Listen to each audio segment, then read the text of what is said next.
Welcome to the Bogosity podcast for the 12th of November 2012, the podcast that makes perfect predictions about things that have already happened.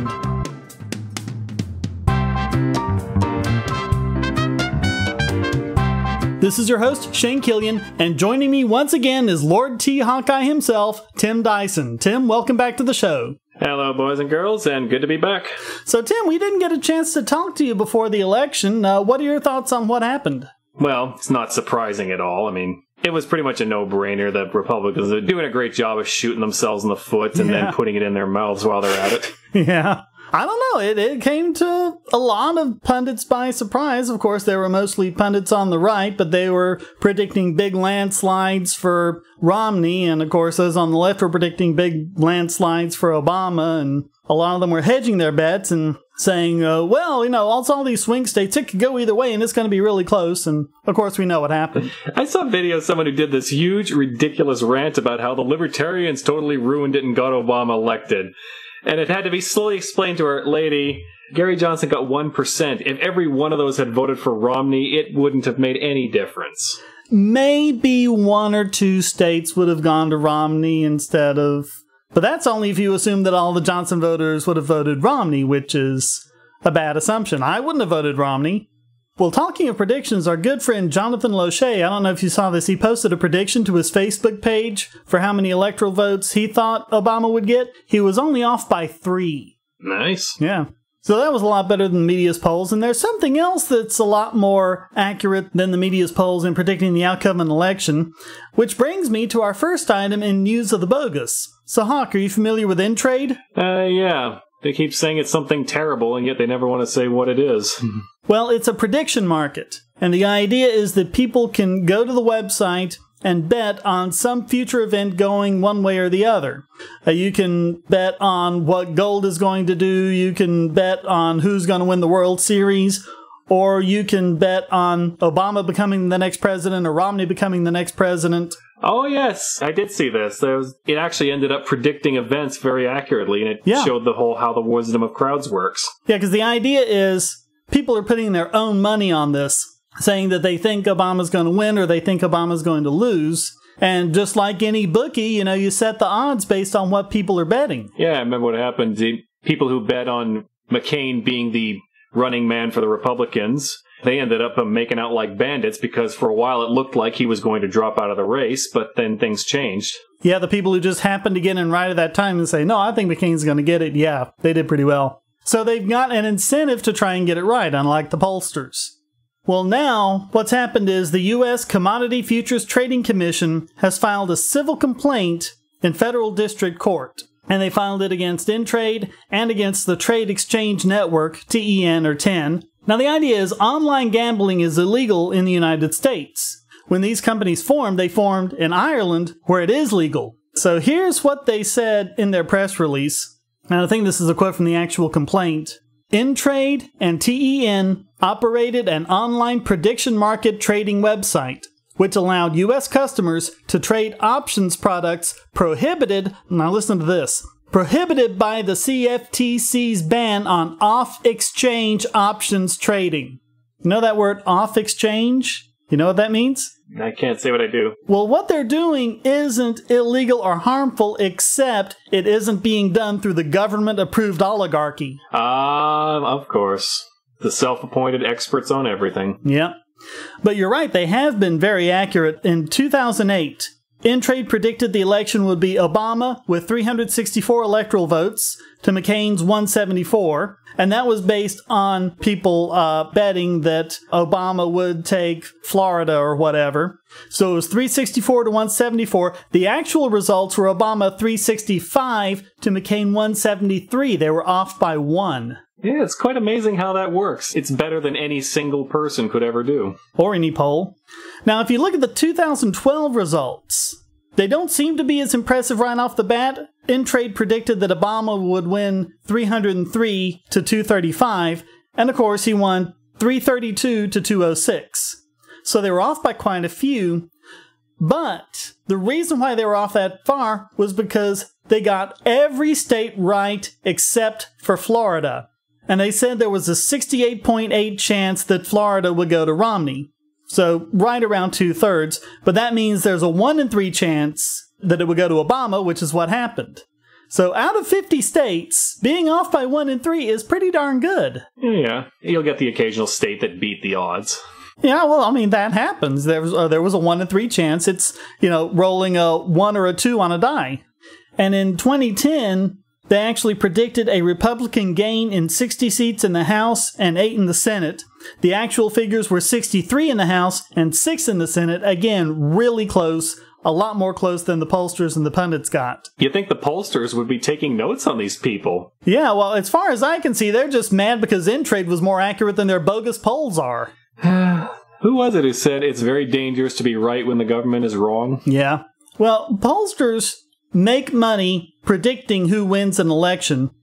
Individuals doing the same thing in a way that's much more accurate is somehow illegal. Because it embarrasses them. It shows that they're using bogus methodology, that they're not doing as good a job as they could be, and yeah, they don't like being told to up their game. They like to keep up this idea that they're the experts and you should always defer to them. And they don't suffer any personal consequences if they're wrong. The people who go and do this stuff on Intrade, if they're wrong, they lose money. When was the last time a pollster lost money for being wrong? Mm-hmm. But all this is happening under Dodd-Frank. That's the banking regulations that came up, after the housing market. Because, it was that awful deregulation. So now we have to really regulate these banks to keep them from doing this kind of stuff, because that's how harmful they are. Of course. I mean, this is unregulated derivatives trading. That's what caused the housing crisis. Don't you know that? Of course. I think it's apparent from this, though, that Dodd-Frank has absolutely nothing to do with controlling what banks or businesses do. They're in Ireland. They don't have anything to say there. It's not about controlling what they do. It's about controlling what we do. And if anyone thinks this is all about controlling banks, might I once again bring up a certain $7 trillion loan no one seems to want to talk about? A $7 trillion what? When they checked out the Fed and found out what they were up to. It's like, this is controlling the banks? What was it like when you weren't? Are you talking about the GAO audit? Oh, yeah, that. Yeah, that was $16 trillion. As always, I'm being way too nice to them. Yeah. You just want to think the best of everybody. I try.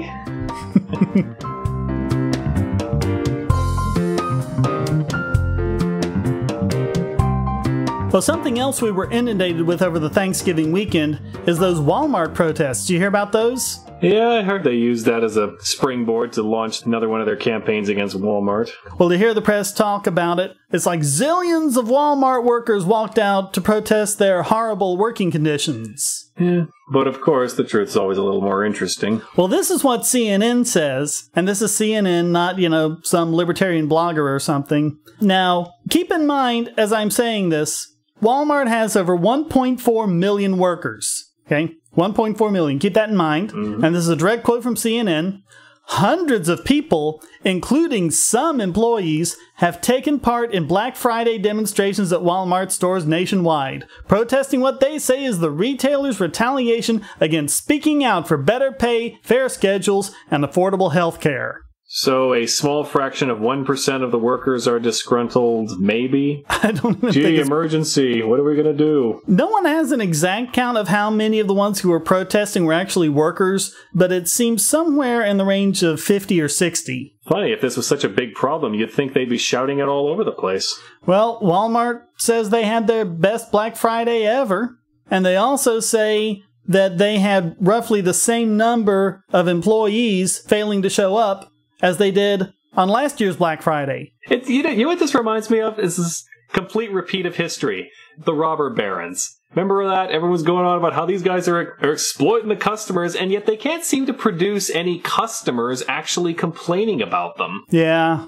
I mean, the whole thing was defeatable by just asking one simple question.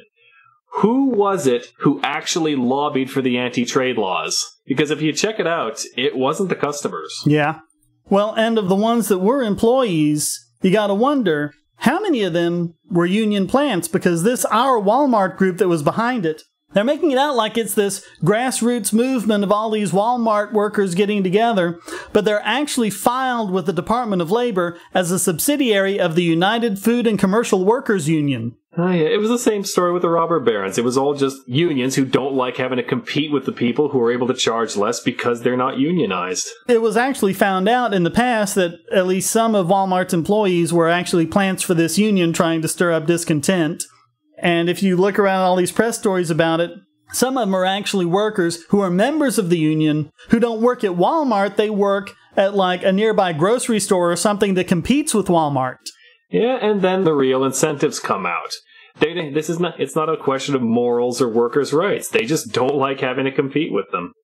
And really, if you think about it, if these people are really all about helping the workers or whatever, how come you guys don't just offer the workers a better job? If Walmart's really so bad, then it should be easy to make them a better offer, and there you go. Mm-hmm. I mean, wouldn't that get Walmart's attention way more than just making a lot of noise like this? Well, I mean, if the unions already are in all these other stores that are competing, presumably that means that the union has been able to improve things, get better pay, better benefits. So why aren't all these other stores soaking up all these Walmart workers? Yeah, people say lots of things, but the truth is always in what they do. People are staying at Walmart, obviously for a reason. I don't think they're stupid. They're grown people who can make decisions, and if they're staying with Walmart, well, think, why would they be doing that? Obviously, there's got to be something about it they like.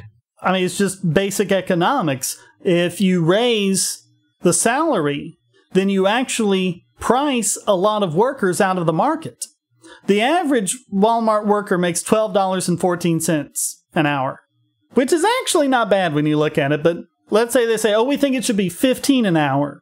Well, if those workers who are making $12.14 an hour were capable of the kind of productivity that would demand $15 an hour, wouldn't they be the ones getting the job at all of these other competing stores that already pay that much?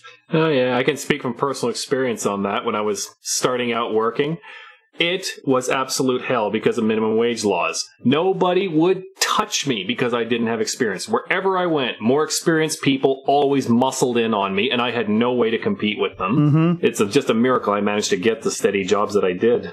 Minimum wage didn't help me. It made my life hell when I was starting out.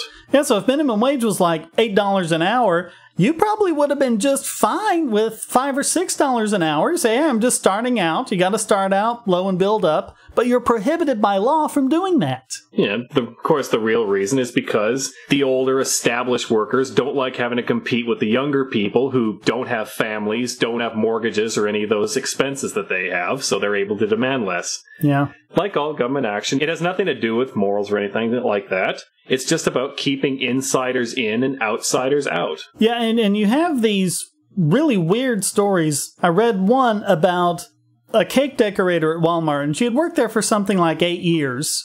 And she was the one and only employee at that Walmart who walked out. And she said that she was walking out, for the sake of her coworkers. All her coworkers watched her walk out of the Walmart and go protest and then went back to work. What I want to know is, she was working there for something like 8 years. Was she not saying anything before this? All of a sudden, this Black Friday thing comes up, and now she wants to... Yeah, it's hard to say. Some people are just kind of joiners first and thinkers second. It kind of reminds me of those psychology experiments where you have like a group of people that you're asking questions to, but only one of them is the actual subject of the experiment. The rest are plants. And they ask these obviously wrong statements and ask who agrees with this, and everyone else raises their hand. Even though the subject knows perfectly well that what they're saying is wrong, he's much more likely to raise his hand and just agree with everyone else and go along with the crowd. Yeah, the power of conformity, it's very strong indeed. Just how we're made. But this is one of those things where I really don't understand where people think the division is, because really this is something we all want, isn't it? We want jobs to pay more money. We all want to be able to afford more health care. We want everyone out there to be able to have more opportunities to make money. Fundamentally, people do want these things. The problem is some people end up using it as an excuse for their little moral transgressions because, like I said, they like keeping insiders in. They don't like being threatened by new people who can charge less or anything like that. But they don't want to look like elitists. They don't want to look like snobs. So this ends up being a perfect excuse. And I'd say a lot of them probably even believe themselves that they're doing this for the real good. But deep down, they're looking out for number one. Yeah, but it's also the fact that they're going to take people like us and say, oh, see those Shane and Tim guys, they don't care about the workers. They don't want the workers to make more money. Well, yeah, we do. We just understand enough economics to know the only realistic way that can happen. Heck, I am a worker, folks. You really can't say that about me. Oh, I'm one of the dregs of society. I'm a freelancer. Oh, yeah. I got my friends who draw my comic strip for me. They can personally attest the government hates the self-employed. Yeah. They hate them. We pay twice the taxes and get half the benefits. And where was our bailout? Oh, no. You don't count. No. That's not for you people. People love to bash Walmart because it's an easy target and because Walmart doesn't seem very apt at defending themselves against it, which I think is their failing that they don't. But just think about it. Walmart is a business. There are a bunch of people just like you and me who just go about their affairs like the rest of us do. The thing people need to understand is you always got to look at who is it who's actually making these complaints. Is it the people who are supposedly being exploited, or is it other people who might have some ulterior motives? Always check who's making the complaints and what they have to gain by making them. Then you might have a better idea of who's really the exploiter.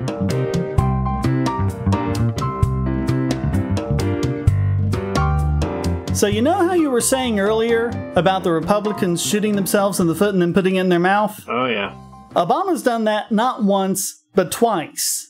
There's a really famous photo that's been going around of Obama hugging this woman who lost her business in Hurricane Sandy. Did you see that? I did. But what'd you think? That's kind of heartwarming, isn't it? Oh, yeah, it does look very good. Well, she thought it was good at the time, too.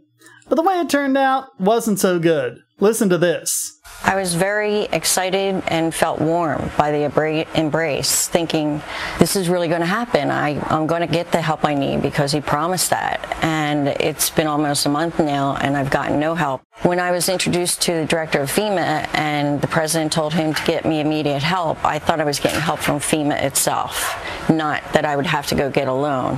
What a bunch of martyrs. Yeah, and I'm sure they gave her a very reasonable interest rate, too. That's the thing. People have this skewed perception of what government and politicians are. I mean, I don't oppose the idea that some powerful, benevolent group of people will shower gifts on us, take care of our needs, and all that sort of thing. That would be great if that was real. That would be the most amazing thing ever. But that's not real life.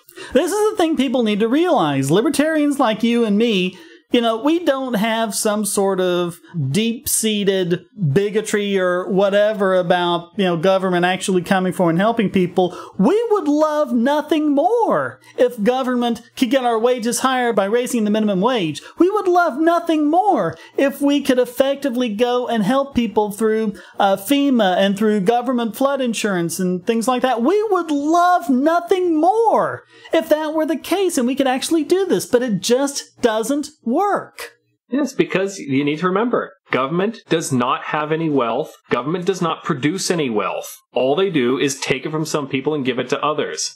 So, at best, at the very best, they're just middlemen, taking their cut out as it goes by.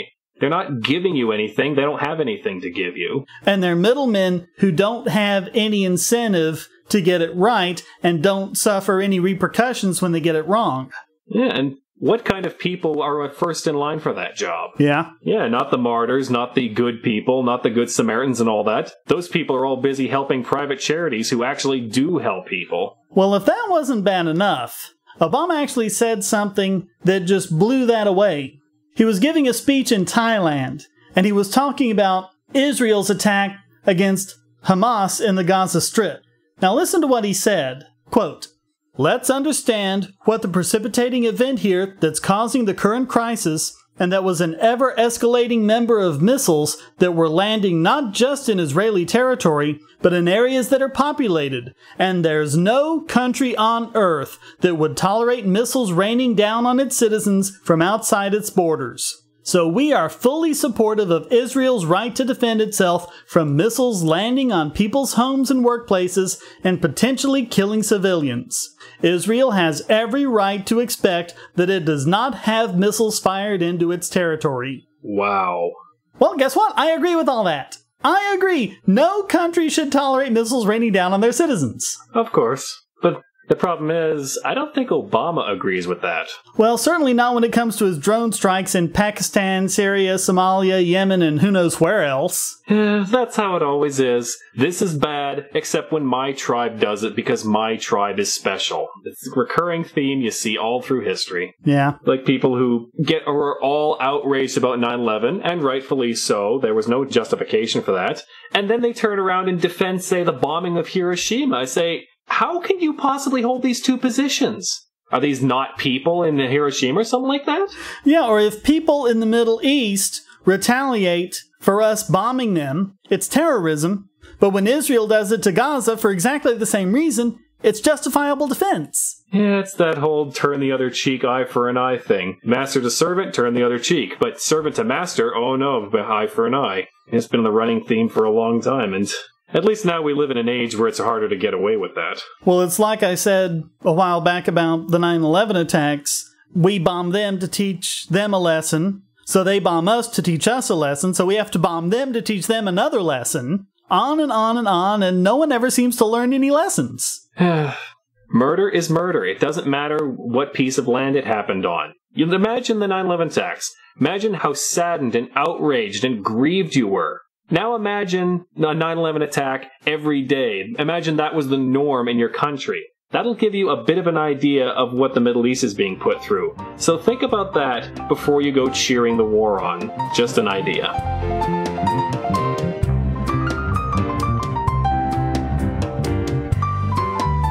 And now it's time to inspect, inject, infect, neglect, and select this week's biggest Bogon Emitter. And this week, it goes to the Moraga School District in California. So for those of you who are wondering how Obama didn't get this anti-award with all his Bogosity, well, listen to what happened. Underaged victims of rape by middle school teachers, victims who are now adults, are suing the school district. The school district responded by blaming the victims, saying that they were, get this, careless and negligent. Okay, Obama suddenly doesn't look so bad anymore. I know, right? Ugh, as someone who was bullied in school, that really hits home with me. This is actually worse than bullying. This is sexual assault from teachers. But it was the same old story. I mean, I never said anything about it because I would always be the one who'd get lectured for it because somehow it was my fault for being bullied. So, while I can't speak for how horrid it is to be raped, I do know what it's like to be a victim who was blamed. Yeah, that was exactly my experience in school with being bullied. And they would say, well, you must have done something to provoke it. It must have been something that you did wrong. So we're going to let the bully off. And the fact that he's a jock and he goes out and plays all these sports and makes all this money for the school, that doesn't relate to anything, but we're just sure he's okay. And we're going to give you the punishment. Preparation for adulthood when they start in with the, well, it's your fault your country screws you for staying there, haha. Well, the marks were specifically made about one of the victims, Christine Kunani, saying that she, quote, was herself responsible for the acts and damages of which she claims. Carelessness and negligence on her part proximately contributed to the happenings of the incident and to the injuries, loss, and damages. So they're not even saying she's partly responsible or shares some of the blame. That would be bad enough. They're just outright saying it's her fault. What exactly would they have her do? She's forced into the school, she doesn't get a say in whether she goes there or not, and she's a 12-year-old against an adult who has complete authority, complete backing, and everything. 2 adults, actually. What exactly is a kid supposed to do? They're just kids. Yeah. And these 2 teachers, one of them pleaded guilty to the crime, and the other committed suicide. Oh, dear. So, I mean, it's pretty clear what happened. You've got a confession, and the suicide, while not exactly a confession, is still a pretty powerful thing to happen and says a lot. And yet they're blaming her. It just sounds like a complete ticker tape response they just pulled out of a selection. Like, there's no details, no information, no justification, nothing. Yeah, I mean, it's just, you know, when a woman's raped, oh, well, was she wearing a sexy dress or something like that? You know, as if that would completely justify being raped. Blaming the victim is just the classic sign of an abuser. That's what all abusers do. Well, the thing is, when you're racking your brain to think what was going through their mind, you think, oh, well, maybe they were setting up for some sort of defense. Maybe there's, you know, something that's going to happen in court, you know, this winning argument that they're going to come out with. But some of the press has actually gone and talked to different lawyers And one of them was William Grin, senior attorney with the National Center for Youth Law in Oakland. What he said was, quote, "I think it is reprehensible to place the blame on the young girl who was victimized. The district's defense has to be plausible, and this doesn't even pass the smell test in my opinion." So not even other lawyers. They don't know what they're doing. They're not setting up for any kind of proper defense. That'll never get through a court. You think a jury will buy that? Not a chance. This just sounds like a complete knee-jerk reaction. Oh, we gotta cover our hides, we'll think of a reason later. I mean, if there really was a defense, they'd be saying it right now. They'd be very quick about it, because this is not the kind of thing you want to let fester. Because a rape accusation, if it's not true, can really wreck you. So if there really is a defense, they'd be rushing to say it as quickly as they can. So yeah. This just screams knee-jerk reaction. Well, it also screams arrogance, if you ask me. You know, they're clearly thinking that they can just say this kind of stuff and get away with it, probably because, for the most part, they can. Yeah, I mean, we've seen it before, like with the Catholic Church, when they were busted for covering for rapists. Do you see them in jail? The Vatican still stands right there, no problems. Even when it came out that the Pope actually made it official policy that all rape cases are to be covered up. No, he was granted immunity because he's the Pope. Absolutely sickening. Yeah, and then people like Richard Dawkins have the audacity to say, well, if he should come to Britain, Britain should arrest him for this. Oh, what a horrible thing to say. Next time you say that we need the government to protect us from predators, consider cases like this. I mean, this school district is still around, and they probably still will be, and so is the Vatican. Think about it. And even if they win, it'll just be taxpayers who pick up the tab.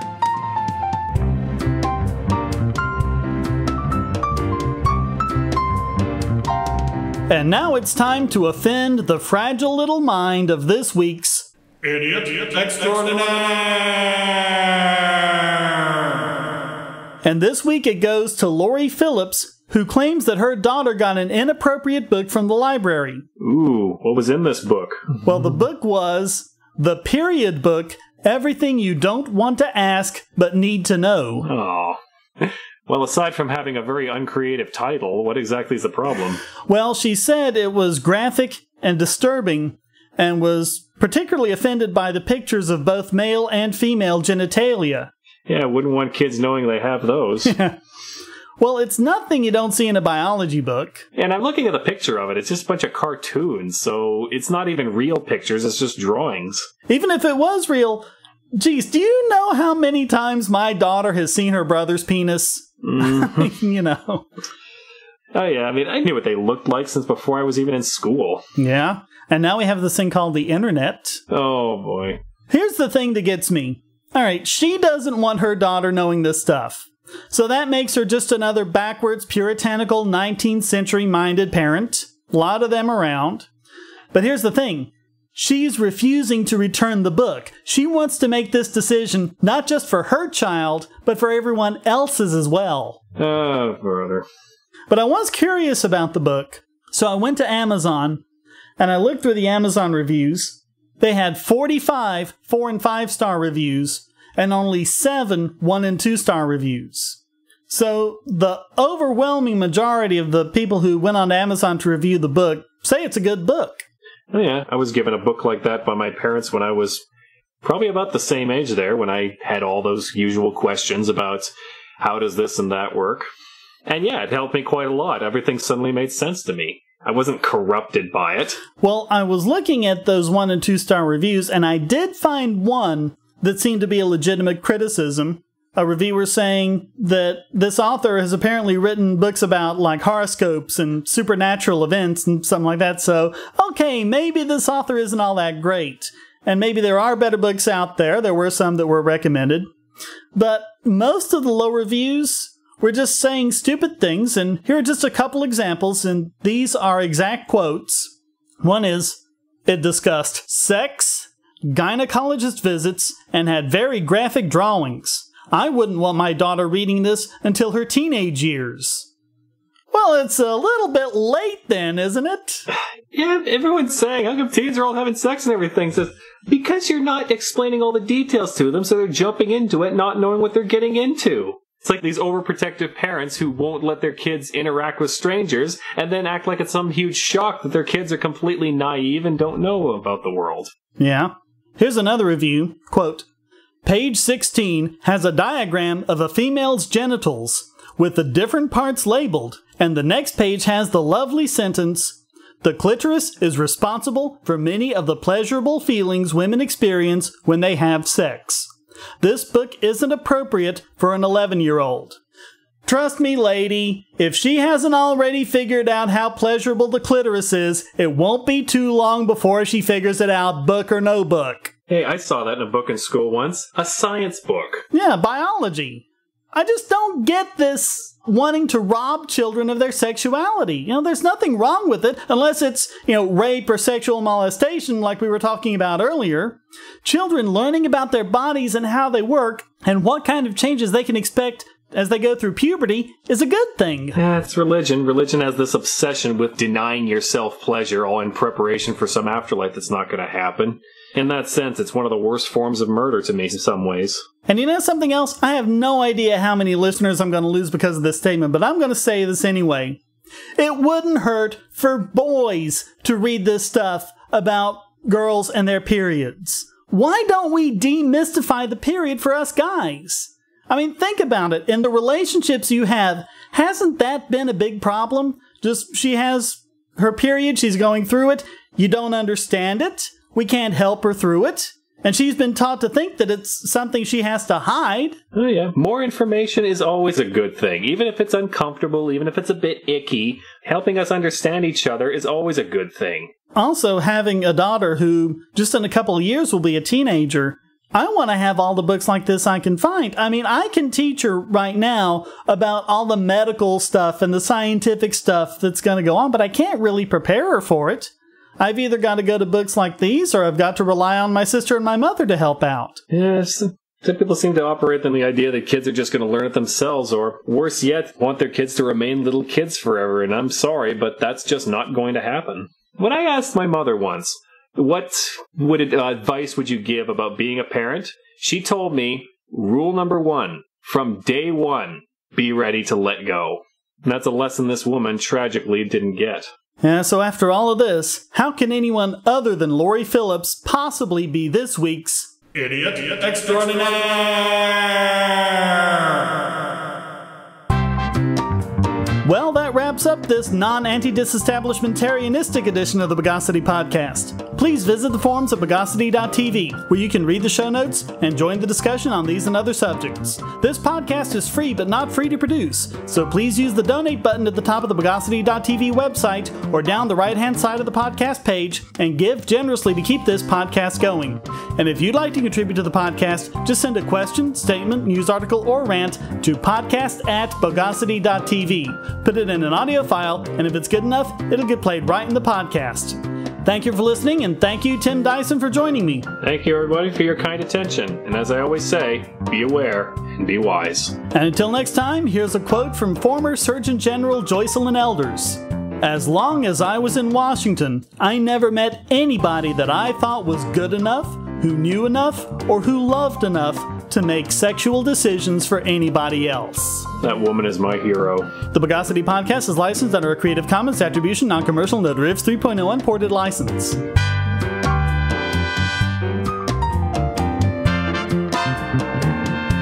Bogosity.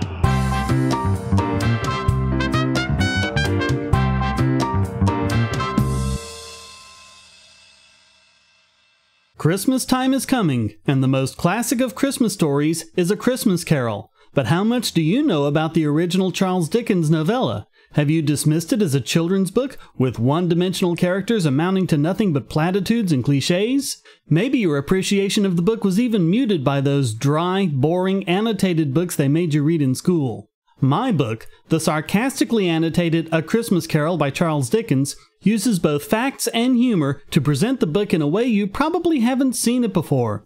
Giving praise when deserved and beratement when warranted, this book is put in the perspective of its time and shows a dimensional, multi-layered Ebenezer Scrooge from start to finish. Skepticism, history, and even economics are employed to show the book in relation to today in an easily accessible format.